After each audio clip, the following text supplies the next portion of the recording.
त्याला आमसारख्याच मागायला होते आंदोलन करणाऱ्याच्या, इथं आमजवळ काहीच नाही.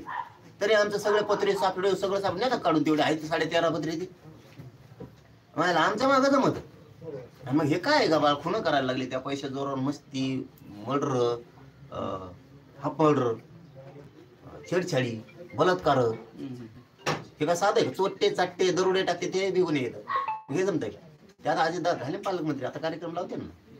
पण मग धनंजय मुंडे असं देखील म्हणाले की मला किंवा आणखी कोणाला बदनाम करायचं असेल तर बिलकुल करा, पण माझ्या बीडला, माझ्या जिल्ह्याला आणि प्रभू वैद्यनाथाच्या नगरीला बदनाम करू नका, असं त्यांनी आवाहन केलं.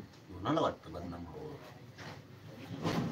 कोणाला वाटतं बदनाम हो बीड जिल्हा? वाटतं का कोणाला? तुम्हाला बोललं म्हणजे तुम्ही बीडावर का ढकली दा?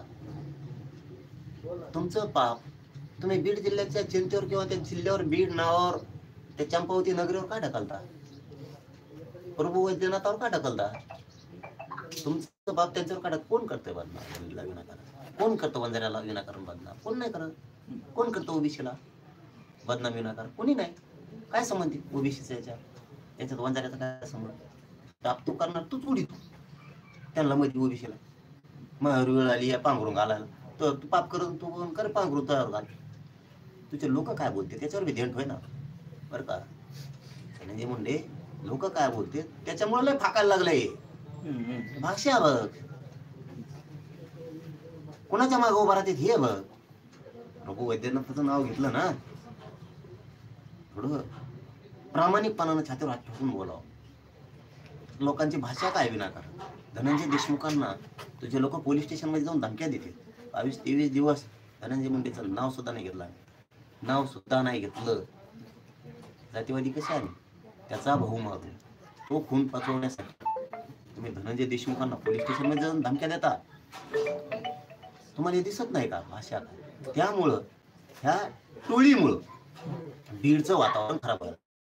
ही जी लाभार्थी टोळी चट्टे चाट्टे कुठं कापसायचे हे कर ते कर, ते चोऱ्या करणारे असते गाड्या आडेव हे कर ते कर, ते चट्टे उली उली खात असते एकामेकात मिसळून. आता एकामेकावर बोलणं चाललं नाही यांना, चट्ट्या चट्ट्या यायला सगळ्या त्यांच्या जातीचा काय संबंध आहे? पण काही काळजाला लागतील असे शब्द बोलून ते विनाकारण धनंजय मुंडेची टोळी सगळ्याला त्या समाजाला अडचणीत आणायला लागली टोळी. पण यांनी त्यांना दापिलं पाहिजे. हे दापित नाही त्याचा अर्थ असा होतो, हे सुद्धा सगळे जण मिळून त्यांना पाठीशी घालतात की काय, हे अर्थ निघतोच किती नाही म्हणलं तरी. कारण तुम्ही गप्प बसताय, याचा अर्थ तुम्ही मूकसंमती करा काय, हे नाही चालणार. बदनाम तुझी टोळी, तिला थांबविलं पाहिजे. ती थांबवत नाही. थांबवतो कुठं? कोणाला वाटतं बीड बदनाम व्हावं? कोणाला वाटतं महाराष्ट्र बदनाम व्हावं? कशामुळे बदनाम कोण करायचे? तुम्ही. आरोपीच्या बाजूने मोर्चे कोण काढता? तुम्ही. खून झालाय त्याच्या बाजूने सहानुभूतीच नाही तुम्हाला. बोलायचं म्हणून बोलायचं फक्त 2 शब्द मीडिया. तुम्ही तर सगळ्यांनी खरे जर पूर्वीची परंपरा तुम्हाला ठेवायची होती 30 वर्षापूर्वीची, तर सगळ्यात आधी तुम्ही मोर्चा काढायला पाहिजे होता. खून करणाऱ्या आरोपीला फाशीच मिळाली पाहिजे. कारण त्याच प्रथा होत्या पूर्वी. पंचा जातीचं काही झालं की सगळे लोक त्या अन्याय करणाऱ्याच्या विरोधात जायचे. आता तसं कुठं आहे? लोक एवढी येडे नाहीत ना, दिमाग आहेत लोकाला राज्यातले. लोकाला तुम्ही कोणची शब्द फेक करताय, कोणत्या शब्दाचा मारा करताय, कोणचे सुशिक्षित पोरं कोणत्या शब्दाचा मारा कोणत्या पद्धतीचा करताय, हे लोकांना खूप कळतं. तुम्ही जर इकडं अत्याचार माजवणार आणि तिकडं जाऊन दुसरीकडे एखाद्या जिल्ह्यात वेगळी भाषा बोलणार, हे चुकीचं आहे ना. हे चुकीचं आहे. तुम्ही फक्त शब्दाचा मारा करून शब्द फिरवलाय, पण तुम्ही समर्थनच करताय.